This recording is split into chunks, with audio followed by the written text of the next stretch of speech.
O amor veio a nós e como um de nós se deu para dizer ao mundo que o reino vem. E entre os povos já posso ouvir aqueles que louvam o Rei dos Reis. Seja eu anunciar teu reino com justiça e amor governarás. Bom dia, gente. Como o Alisson lembrou, quarta-feira a gente vai estar no Rio de Janeiro. Eu li ontem que a sensação térmica no Rio de Janeiro foi 47 graus, né? Então, eu não sei. Apesar que a gente vai para uma região serrana, né? Uma região alta, o clima não é tão quente lá, né, Walker? O Walker conhece lá, mas vai estar quente. E vamos passar uma semana lá num retiro de jovens. Mas não se preocupe, a gente volta, se Deus permitir, né? Abra essa Bíblia, 2 Coríntios, capítulo 12.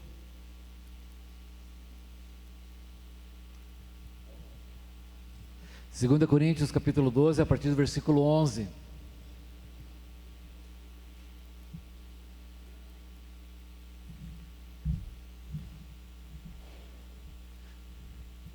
O mês de novembro, nós procuramos destacar um tema, né? Envolver a igreja. Qual foi esse tema que nós desenvolvemos ao longo do mês de dezembro? Eu amo minha igreja. Nós vamos observar então aqui um homem que viveu isso. O padrão que ele exibe para a gente. Fui insensato, a isto me constrangestes. Ou na NVI, fui insensato, vocês me obrigaram a isto. Paulo não está transferindo a culpa para a igreja de Corinto. Né, a gente sempre fala, não, porque eu estava nervoso, então fiz tal coisa. Ele não está, a palavra aqui significa, aquilo que está acontecendo no meio de vocês, a minha preocupação e o meu interesse era tão grande que eu tive que agir, as circunstâncias me levaram. Toda essa conversa e toda essa carta é a contragosto, eu não queria estar escrevendo essas coisas aqui, ó. Fui insensato. Na realidade ele não é insensato, ele está sendo um pouco irônico aqui. Mas Paulo disse um pouco antes, vocês gostam tanto de ouvir pessoas tolas e recebem eles com tanto carinho, com tanto apreço, eles exploraram vocês, eles mudam a palavra de Deus, eles estão preocupados com a aparência, eles exploram a fé de vocês, que pessoa maravilhosa. Paulo então está tão preocupado com o bem-estar, com a vida espiritual daquela igreja, ele fala isso. Me tornei insensato, e ele descreveu isso várias vezes, aqui nos versículos anteriores, né? Vocês, porém, tão sábios, suportam de boa vontade os insensatos, né? Ao ostentar esse orgulho, não estou falando segundo o Senhor, mas como um insensato. Espero que vocês suportem um pouco a minha insensatez. Paulo está sendo muito irônico aqui. Ele não é um homem insensato, mas toda essa circunstância me levou a agir dessa maneira, porque vocês têm se desviado do Evangelho, da simplicidade, o Evangelho tem sido corrompido. Eu estou muito, muito preocupado. Eu quero insistir fortemente com vocês. E Paulo então passa a mostrar, na defesa do seu apostolado, do seu caráter, do seu ministério, à luz de tudo que estava acontecendo, todos os ataques, infâmias, calúnias, zombarias, desprezos, toda a perseguição que ele passou, ele vai demonstrar até que ponto ele está comprometido e ama aquela igreja. nós vamos observar que ele tinha toda a justificativa plausível, lógica e necessária. Tá bom, já que é assim, eu pego o meu boné e vazo. Já que vocês agem dessa maneira, ele teria talvez todo o direito de fazê-lo. Nós vamos ver um homem que ele ama e está comprometido àquela igreja de uma maneira muito forte. E olha a primeira evidência: eu deveria ser louvado por vocês. Não é quer dizer, vocês deveriam encher a minha bola, vocês deveriam, né? A ideia não é essa aqui. A palavra significa eu deveria ser recomendado, eu deveria ser tido como digno de confiança por vocês, pois em nada sou inferior a esses super apóstolos. Paulo escreveu lá bem no início, no capítulo 3, ele disse assim: será que com isso começamos a recomendar-nos novamente a vocês? Será que precisamos, como alguns, de cartas de recomendações para vocês, ou da parte de vocês? Vocês mesmos são a nossa carta escrita em nosso coração, conhecida e lida por todos. Vocês demonstram que são uma carta de Cristo, resultado do nosso ministério, escrita não com tinta, mas com o Espírito do Deus vivo, não em tábuas de pedra, mas em tábuas do coração. Eu deveria...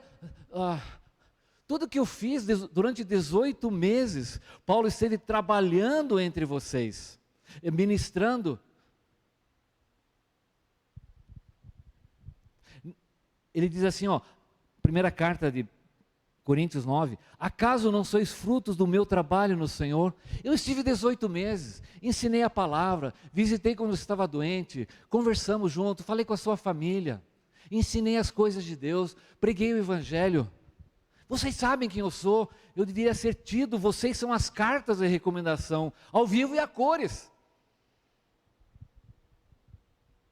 Eles deveriam conhecer o caráter, a integridade, a reputação. Eu deveria ser tido como digno de confiança e não era isso que estava acontecendo. Homens tinham se infiltrado e denegriam, acusavam, rebaixavam. Paulo ele fala grosso quando está fora, quando está aqui ele não é de nada, a aparência dele é desprezível e assim por diante.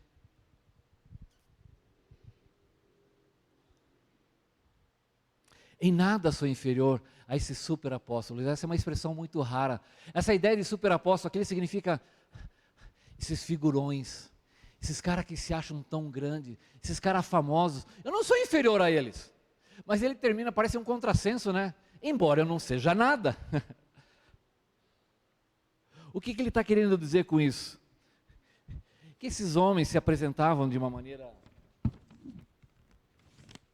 tão grande, mas Paulo diz eles são falsos apóstolos, são pessoas disfarçadas, que enganam, zombam de vocês, mas eu não sou nada. Quer dizer, esses caras que são tão grandes, na verdade eu não sou nada, esses caras são menos do que eu.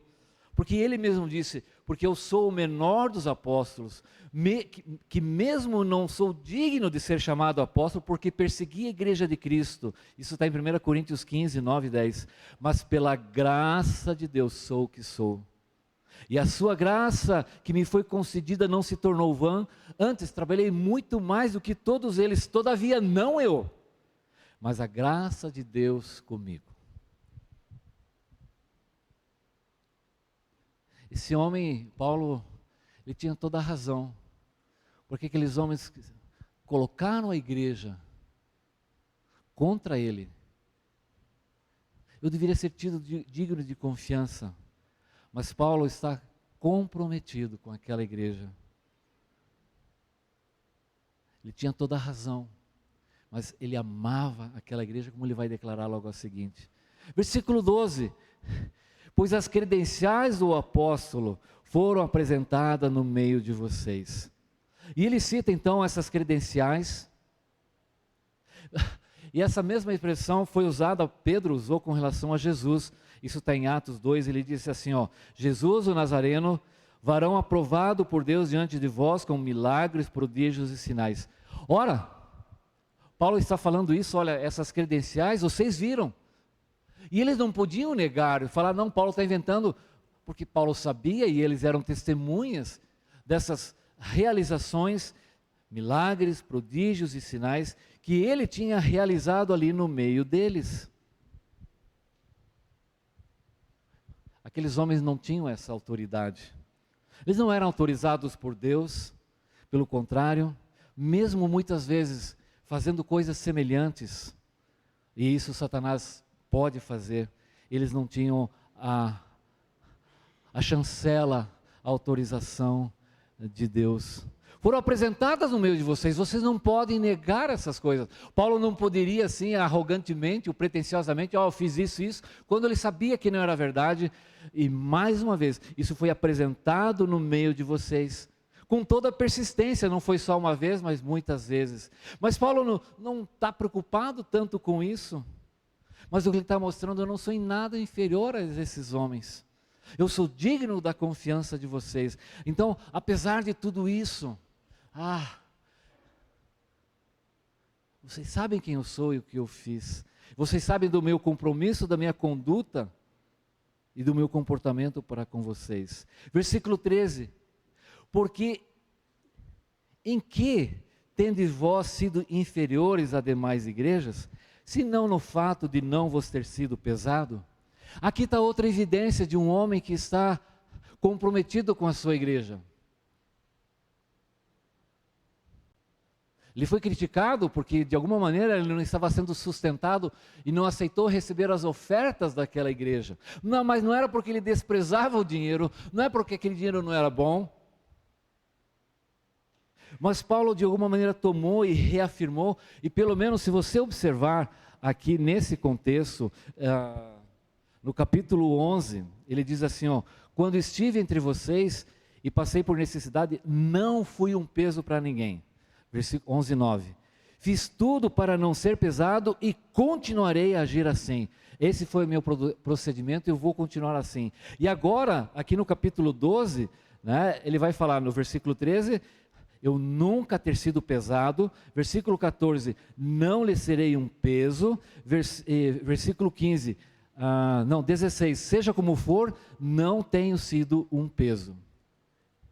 Era um homem, a palavra peso aqui significa um peso morto, um dormente, alguém que tem que ser arrastado. O compromisso de Paulo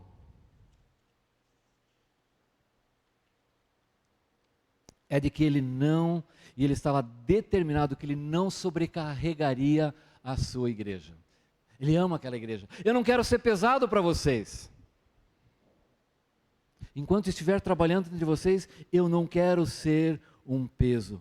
Mas toda aquela atitude dele, e aqui é interessante, né? E era um fato, realmente ele não aceitou as ofertas daquilo lá. Mas aqueles homens distorceram e usavam aquele comportamento de Paulo para atacar Paulo. Porque naqueles dias uma das coisas é, um orador, alguém que viesse falar e não cobrasse por aquilo, bem, é porque o ensino dele não tem peso, não tem validade e nem ele acredita. Então não deve ser grande coisa. Então eles menosprezavam o que Paulo ensinava. E Paulo abriu mão, apesar da distorção. Eu falei, eu vou continuar agindo dessa maneira. Ele se recusa a responder, na verdade, aquelas críticas com seriedade. Como é que ele termina ali o versículo? Com uma ironia. Ele responde com uma ironia. Olha, eu não fui um peso para vocês, desculpe essa ofensa, tá? Eu não trouxe nenhum problema para vocês, você não trouxe nenhuma preocupação, desculpa aí, tá? Ele está sendo assim, muito sutil, né? Não fui pesado para vocês, não custei nada para vocês, mas vocês sabem que eu estou com vocês. Desculpa, tá? Desculpa ser assim. Percebe a sutileza de Paulo? Né?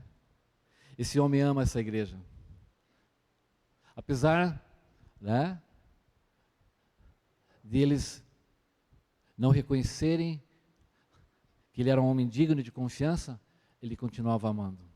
Apesar de eles menosprezarem o fato dele abrir mão de toda a ajuda, porque Paulo aceitou ajuda de outras igrejas, mas dos Coríntios, ele já vai explicar mais isso para frente, ele não aceitou. Vocês não são inferiores por causa disso, vocês não são menos por causa disso. Desculpa aí, tá? Versículo 14. Eis que pela terceira vez estou pronto a ir ter convosco, não vos serei pesado. E aqui novamente, Paulo vai mostrar outra evidência do seu compromisso com a igreja. Não vou atrás dos vossos bens, mas procuro a vós outros, ou em algumas versões, as vossas almas. Eu não estou querendo me aproveitar de vocês, eu não vejo o ministério como fonte de lucro e de enriquecimento, eu não quero saber seus bens materiais, eu não estou atrás disso, eu não vou ser pesado para vocês, mas eu não quero o dinheiro de vocês, eu quero o coração de vocês. Eu quero que suas vidas sejam a referência e sejam feitas para o reino de Deus, que vocês vivam de maneira justa e obediente a palavra de Deus para a glória a Deus. Ele não viu o ministério como o meio de enriquecimento, o meio de explorar as pessoas, mas ele queria proximidade, relacionamento.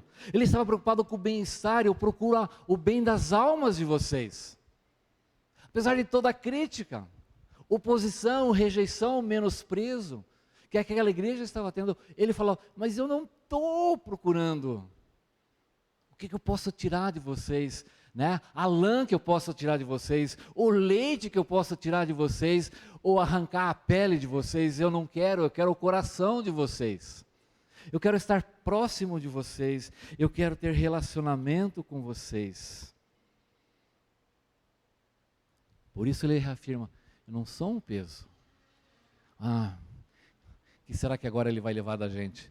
Não, vocês nunca vão poder pensar isso de mim, porque eu quero o bem-estar espiritual de vocês.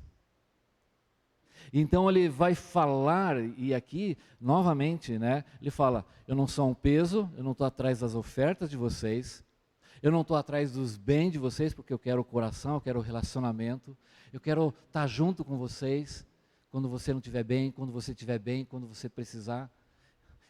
Eu quero ter um relacionamento próximo com vocês. E aqui ele refaz uma afirmação bem interessante. Não devem os filhos entesourar para os pais, mas os pais para os filhos. É uma expressão, poxa vida, o que ele está querendo dizer? Está relacionada exatamente, porque como é que Paulo se via com relação àquela igreja, né? E de que maneira que ele olhava para o desenvolvimento daquela igreja. Por a primeira carta, Paulo ele vai falar assim, no capítulo 3, eu não pude escrever a vocês como pessoas maduras, mas sim como a crianças. Vocês ainda não cresceram. Então o que Paulo está dizendo, vocês ainda não amadureceram. A maneira como vocês ofertariam para mim não seria a maneira correta ainda. Porque vocês dariam oferta para mim, é que ele está cobrando por isso. Vamos dar porque a gente dá para o outro, a gente tem que dar para ele. Paulo está dizendo, eu não quero que vocês contribuam dessa maneira, porque eu não sou um peso para vocês, porque eu não estou atrás do dinheiro de vocês, eu estou atrás do coração de vocês. Vocês ainda, o que ele estaria dizendo, vocês cristãos de Coríntios ainda não são maduros para me apoiar. Vocês são meus filhos espirituais, vocês ainda precisam crescer. E então vocês poderão ser parceiros, vocês poderão me apoiar, como a igreja de Filipos faz. Mas por enquanto, eu estou feliz, porque posso me sustentar. Quando vocês crescerem, quando vocês amadurecerem, por isso ele está dizendo, são os pais que devem cuidar dos filhos. E assim, qualquer pai, né? Eu quero dar, né? Pai, e você tem prazer em bancar. E ele continua falando sobre isso. Ele vai desenvolver, ele vai além ainda. Veja o versículo 15. Eu de boa vontade. Essa palavra que significa, traz a ideia de docemente. Algo que traz alegria, algo que faz bem, algo que é bom. E ele faz um trocadilho. Eu me deixarei gastar em prol da vossa alma. O que ele falou um pouquinho antes? Eu estou atrás, eu quero o coração de vocês. Agora, eu me gastarei e me deixarei gastar em prol da... O que é essa palavra gastar aqui? Paulo faz um trocadilho. A palavra gastar está relacionada, sabe com o quê? Dinheiro. Em Marcos 5, 26 diz assim, ó, e muito padecera a mão de vários médicos, tendo despendido tudo quanto possuía. Era uma mulher que tinha gasto todo o dinheiro com o tratamento. E ela buscou a cura em Jesus. E aqui ela está dizendo, ela gastou tudo que tinha com os médicos. É a mesma palavra que Lucas usa para a ação do filho mais novo, né? Depois de ter consumido tudo. É dessa maneira que ela é traduzida. Fala, depois que ele torrou toda a herança do pai. Aqui está falando de dinheiro.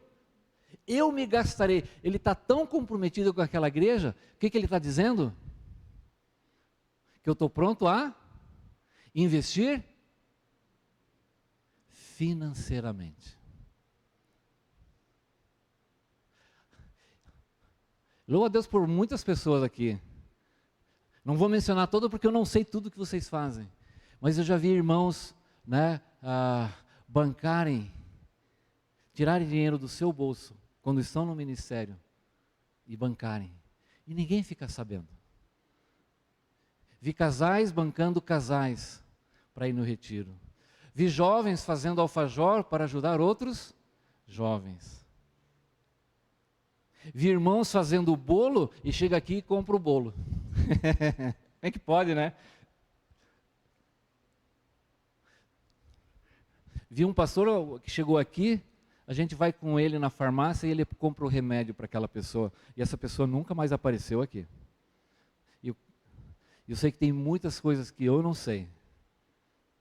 Que talvez a gente nem reconheça. Mas tem alguém que está vendo e reconhece todas as coisas. Paulo está dizendo, eu abro mão do sustento de vocês, eu não estou atrás do dinheiro de vocês, eu não vou ser pesado para vocês, mas mais do que isso, eu estou disposto a, está aqui meu cartão, pode usar. Você percebe o nível onde Paulo está levando o comprometimento dele com a igreja de Corinto? Ele queria o coração deles, ele não queria o bolso deles. Pelo contrário, o meu bolso é de vocês. Não é diferente? Uma vez aqui me veio uma palavra, né? Em muitas igrejas hoje a fama é, lá eles estão arrancando dinheiro. Eu louvo a Deus aqui que muitas vezes, quantas pessoas, agora mesmo lembrando do Alfredo, quantos de vocês ajudaram o irmão a comprar? Né? Quantas vezes, cadê o Lucão? O Lucão foi descansar. A irmã que precisava de remédio e atendimento. Quantos de vocês ajudaram a comprar os remédios? Porque tem um compromisso financeiro. Mas o trocadilho não termina aí. O que ele diz?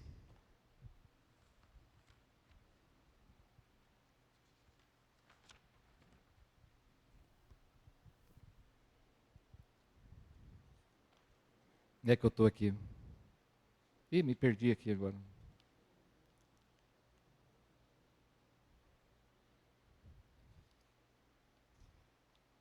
Aqui. Eu de boa vontade me gastarei e ainda me deixarei gastar em prol das vossas almas. O que ele está dizendo aqui? Que não é somente o meu bolso financeiramente que eu estou disposto a ajudar vocês, mas eu estou disposto a gastar o meu tempo, a minha pessoa, a minha vida, a minha energia, estou disposto a palavra aqui é a mesma, que ele fala para gastar dinheiro e me desgastar, é a mesma palavra, é um trocadilho que ele faz. Eu estou disposto a me despender, eu terei prazer em gastar tudo o que tenho para seu bem espiritual, eu estou feliz em dar tudo o que tenho por vocês e dar a mim mesmo.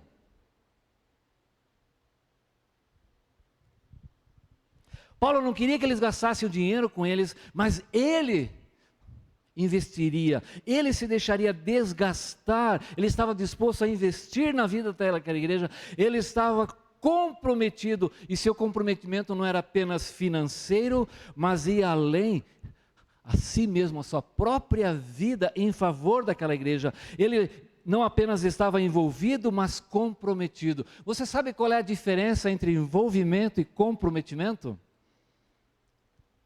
Quem gosta de omelete com bacon? Levanta a mão aí, pode confessar, vamos confessar, mas algum irmão vai confessar. O Errol até levantou porque ele não queria confessar, mas tudo bem, né? Como é que é feito omelete com bacon? Basicamente, é feito com ovo e bacon. Quem é que entra com o ovo? A galinha, ela está envolvida com o bacon. Quem que entra com o omelete lá? Quem é que entra com o bacon? O que acontece com ele? Ele tem que morrer. Ele está comprometido. A galinha está envolvida. Paulo estava não somente envolvido, mas comprometido. A minha vida. Eu não somente estou disposto como pai a ajudar vocês para que a vida de vocês cresça, mas eu estou comprometido com a minha vida.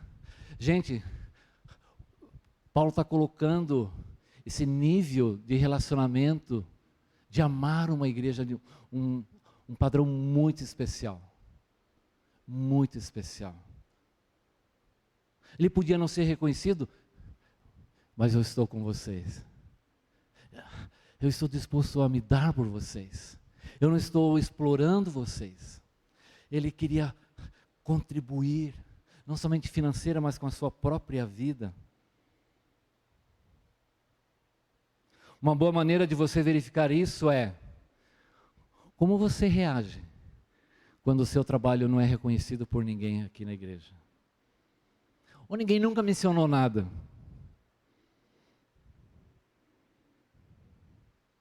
Como é que você reage? Ninguém fica sabendo. Ou ninguém reconheceu. O que Paulo fazia, seu ministério, muitas vezes não foi apreciado pelos coríntios, mas ele não se deixou ressentir e se magoar.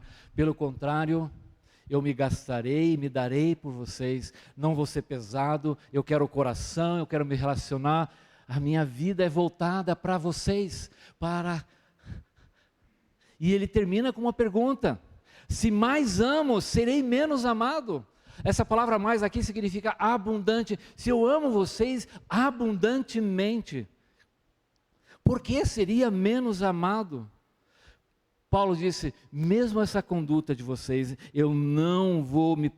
isso não vai me paralisar, isso não vai roubar a minha alegria e a minha dedicação a vocês, o meu serviço.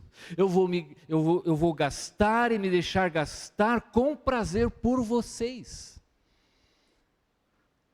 Gente, isso mina muito o nível de comprometimento com uma igreja, ou com essa igreja, qualquer igreja cristã.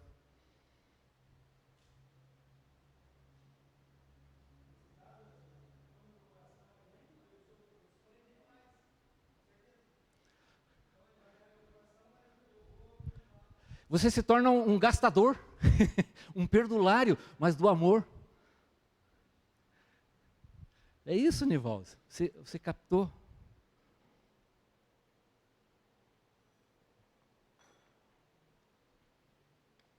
Versículo 16.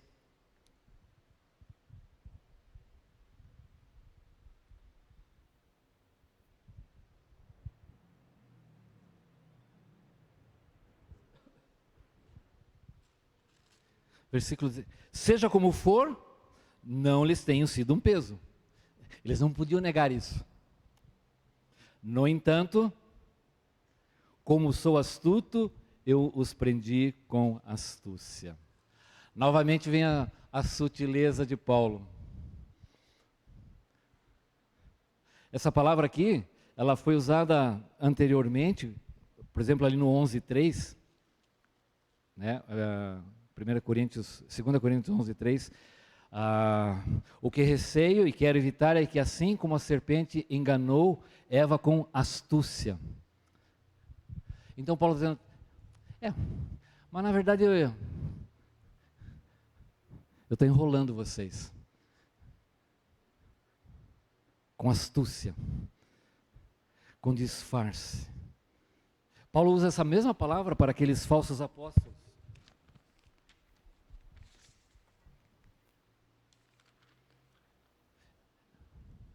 Eu atraí vocês. Vocês entraram na minha artimanha. Mas como eu sou malandro, com a malandragem eu prendi vocês com dolo, com engano, com fraude. Eu atraí vocês, fiz uma armadilha.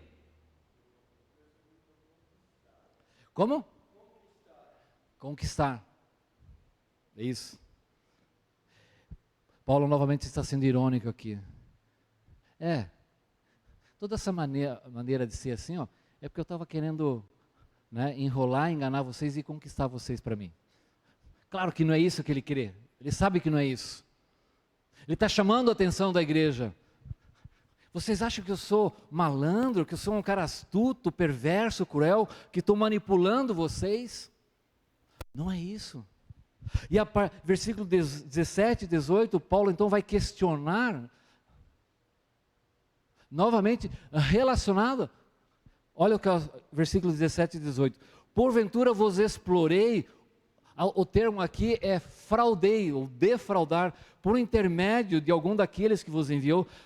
Lembra quando ele envia aquele grupo de irmãos e Tito para juntar a coleta? Novamente está se referindo a dinheiro. Vocês viram como Tito procedeu no meio de vocês, e eles não podiam negar.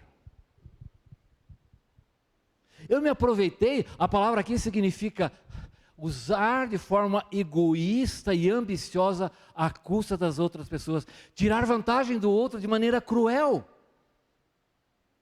A palavra explorar aqui é uma palavra muito forte, muito dura. Eu me aproveitei e enganei vocês. Defraudar significa se aproveitar do outro de maneira que você vai tirar toda a vantagem, egoisticamente, duramente. Eu estou sendo astuto. Essas acusações que são feitas, vocês sabem que são falsas. Roguei a Tito e enviei com ele outro irmão. Porventura Tito vos explorou? E eles respeitavam muito a Tito. Acaso não temos andado no mesmo espírito? A resposta é sim. Vocês viram como nós andamos, como é a nossa conduta? Não seguimos as mesmas pesadas? Sim. Eles não podiam. Paulo está fazendo essas perguntas porque ele sabia o que eles tinham que responder, porque eles conheciam Paulo.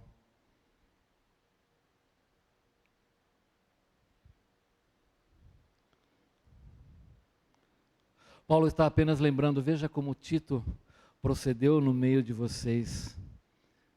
Vocês sabem a conduta e o caráter, como outros irmãos e como nós conduzimos. Lembra quando estudamos 2 Coríntios 8:9 a respeito de toda a coleta, de todo o procedimento e cuidado que Paulo tinha? Vocês sabem como nós procedemos. Vocês viram a minha conduta.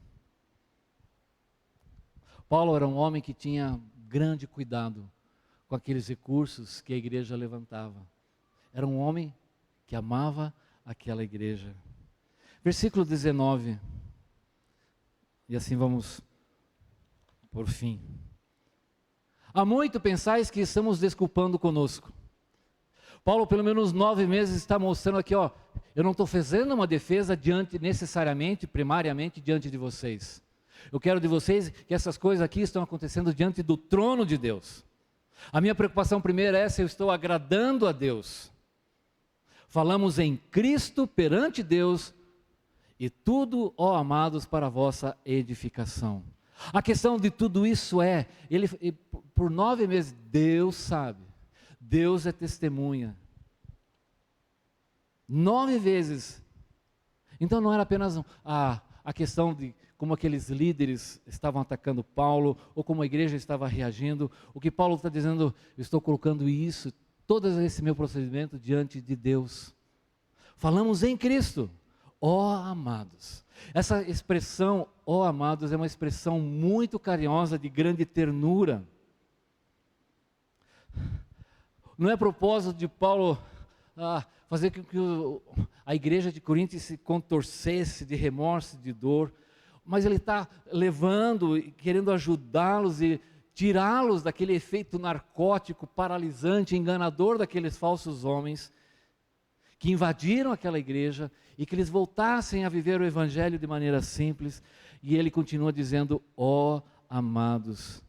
Essa é uma palavra que demonstra um relacionamento especial, de grande ternura. É um termo carinhoso de alguém que você ama e a quem você se dedica profundamente, ó amado. E não só isso, mas reconhece também que ela é uma pessoa amada por Deus. O amado. Essa expressão é de grande ternura. Ô irmão amado, o amado. Que maneira especial de dirigirmos uns aos outros, o amado. Isso significa, eu amo você, mas eu vejo o amor de Deus também na sua vida, que você é muito amado por Deus. Que carinho especial, é uma expressão muito bonita, de apreço, de relacionamento. Ó amado, uma pessoa que é amada por Deus. Paulo não está querendo destruir e corromper aquelas pessoas.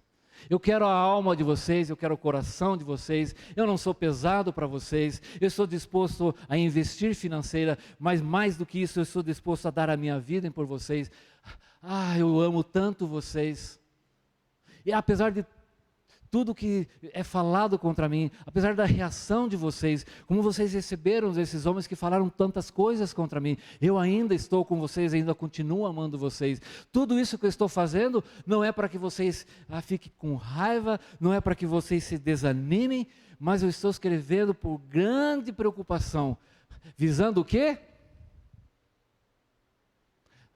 Mostrar como eu sou grande, bonito e bom. Não, é para a vossa edificação. Essa palavra é muito rica, nosso tempo não permite, vou apenas trazer algumas ideias sobre edificação. Edificação é aquilo que valida tudo que nós fazemos dentro da igreja. Toda ação, todo evento, ele é validado se isso traz o quê? Edificação. Não é para mostrar nossa capacidade organizacional, não é para mostrar quantos eventos, o Alisson estava avisando, temos 3.500 eventos agora. A pergunta que nós temos que fazer é, se todos esses eventos trazem o quê? Edificação. Porque fazer esses eventos, qualquer pessoa faz, qualquer grupo de pessoa faz, sim ou não? Sim. Mas esses eventos, essas ações, elas têm que visar edificação. Não é a nossa capacidade, me ajuda, Erlo, de realização. Realizadora. Estou com um relacional na cabeça. Espera aí.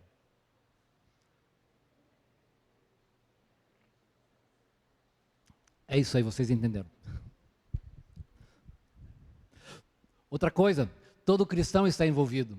Efésios 4,15 diz que mediante a justa cooperação de cada membro, produz o seu crescimento em amor para edificação de quem? Do corpo. É um processo onde todos vocês...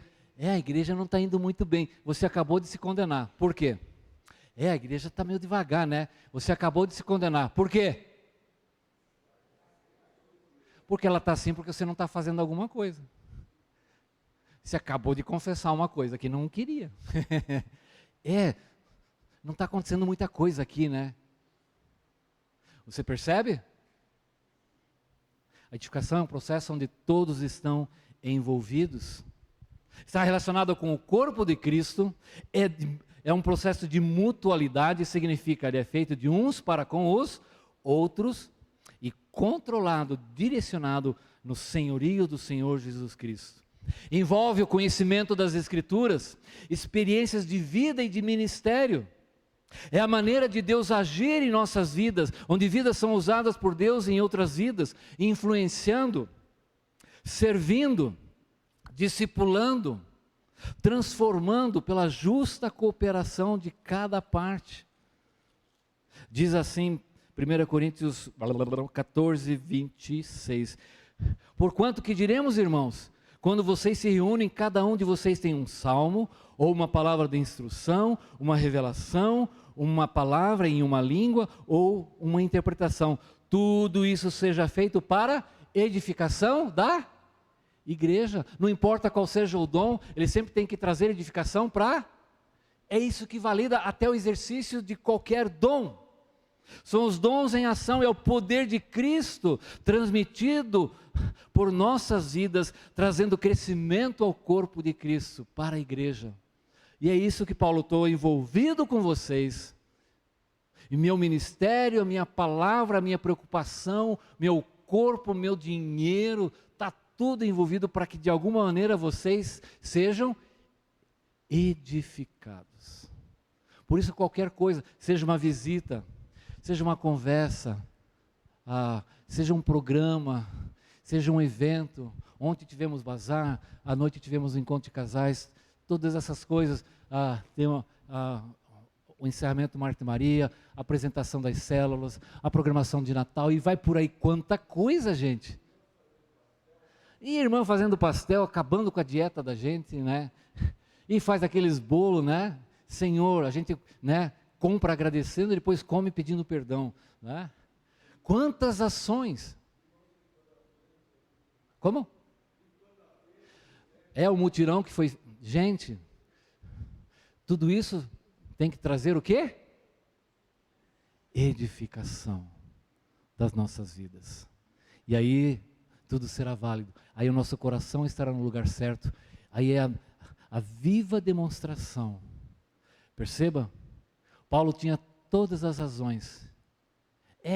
Não gosto muito do pastor, você tem boa razão nisso. Eu não gosto do louvor, eu não gosto não sei o quê. Tudo bem. Lá o pessoal não me reconhece. Tudo bem, é o melhor lugar para você estar. Para você servir a Deus. Ali está um verdadeiro compromisso. E hoje, né, eu não vou mencionar nada porque já estou cansado disso, mas você vê pessoas abrindo mão da comunhão de seu compromisso. Porque não estão, isso aqui é parte de amar verdadeiramente a sua igreja. E por isso as pessoas estão assim. Não criam raízes, não criam ministérios, não fazem diferença. E são em busca de tantas coisas. O nível de Paulo é movido pelo seu comprometimento de amor com o Senhor. E apesar de tudo aquilo, uma igreja que ele fundou, mas o rejeitou, o menosprezou. Mas ele estava tão devotado, tão comprometido, que ele foi levado a essa circunstância. Escreveu duramente, porque os amava. E procurou demonstrar que o que ele estava falando, vocês sabem, não é só papo furado. Vocês viram a maneira como eu me importei, como eu conduzi no meio de vocês. Vocês não apenas ouviram, Paulo é assim, assado, não, vocês viram. Vocês viram a minha conduta e meu comportamento. Gente, o que Paulo fala para a gente é de alguém que ama verdadeiramente a igreja, e uma igreja que ele tinha tudo para, continuem aí, vocês sabem o que vocês querem, eu vou continuar o meu ministério aqui, Deus vai me abençoar. Ele podia ter falado isso, mas ele via que aquela igreja estava se degringolando, se perdendo, né? Vidas se corrompendo, o evangelho sendo falsificado, pessoas desobedecendo a palavra. Eu não posso ficar quieto diante disso, eu vou agir. E ele escreve uma carta dura, e agora no final está dizendo, olha, a terceira vez ele está planejando, eu quero visitar novamente vocês. Esse é o exemplo que Paulo nos deixa nessa manhã. Vamos ficar em pé e orar?